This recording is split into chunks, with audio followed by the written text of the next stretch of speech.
Welcome to the review of William Shakespeare's King Lear. Let's get this started with. Now, King Lear itself is a pretty tragic story as well too. It's also a mad tragedy, and it's so freaking awesome as well as so freaking stupid. There's no other word I can describe it as well too, other than the word mad, but that doesn't sound perfect. Next thing that happens is that it's just part of the four tragedies, the four great tragedies by William Shakespeare, and they are Romeo and Juliet, Othello, as well as Macbeth, including King Lear, of course. Now, Romeo and Juliet has been called the love tragedy. Othello has been called I call it at least. I call it the military tragedy because Othello's a general, and and Macbeth is a Scottish tragedy. That's actually what it was called once. And King Lear, I call it the mad tragedy, mainly because it includes a mad king who does some mad things, and of course, that cannot live. Now, King Lear's point of view is pretty interesting and pretty counterintuitive. He likes flattery. He will only accept flattery, nothing else. Nothing else is important to him. Only flattery. If there's no flattery, that means you don't respect him. So, of course, that will actually lead into trouble. He basically gives out his land to his daughters because he's retiring. And how does he give it? He basically divides it among. He gives the most to the person who says she loves him the most. So I'm guessing the last person is supposed to get it. The last person who says it is supposed to get the most. But this is what happens instead. What happens instead is that the last person, Cordelia, the youngest person who tries to proclaim her love, says that I love you according to my bond, no more, no less. No more, no less. And here, Cordelia is all like, okay, so I don't want to marry because I want to put all my love and my bond towards you.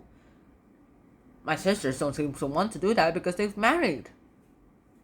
Now, I want to go ahead and do that towards you. And it's like, you better be careful, young lady. It goes and kicks him out. But then, of course, I think that this is pretty foolish as well, too. Lots and lots of people say this is foolish. And why is King Lear supposed to be foolish? Mainly because it's supposed to show us how a divided kingdom cannot stand.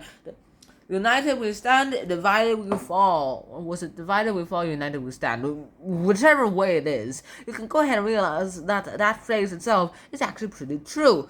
No pain, no gain. Those kinds of phrases are also evident in this text as well too. King Lear still wants to be a king. He just doesn't want to rule like a king. He wants to act like a king publicly, but he doesn't want to do the private ruling business. He just wants to go ahead and drink champagne and do everything for free. And he's actually kind of disgusted by the disrespect he's getting, mainly because he's not an actual king anymore, and disrespecting him is actually kind of making sense. He's also a kind of fool himself, so King Lear probably shouldn't actually get that much respect that he's expecting to get as well too. Now this tragedy itself has a little bit of a hidden meaning in itself as well too. There's no pain, of course there's no gain, but there's also so much more that we can go ahead and talk about here as well too. King Lear has his own point of view in the world, but that point of view is very biased. He's only thinking about this world. So what is King Lear supposed to teach us about? King Lear is supposed to teach us about our own human nature and that we are all biased towards ourselves. But we are also biased towards others and other people too. We are biased away from other people and we're biased towards other decisions as well too. Mainly because of our own counterintuitiveness and how we act and perceive our own life and our own world. So many people have realized that, hey, you know what, maybe this isn't the perfect way to actually do things. This tragedy and several other tragedies inside our world, across our entire world, they're all here mainly because they just teach us. Well, this King Lear is here mainly to teach us that, hey, divided we fall, united we stand. You can go ahead and do things as well too. You can do things together, or you can do things separately and fall down.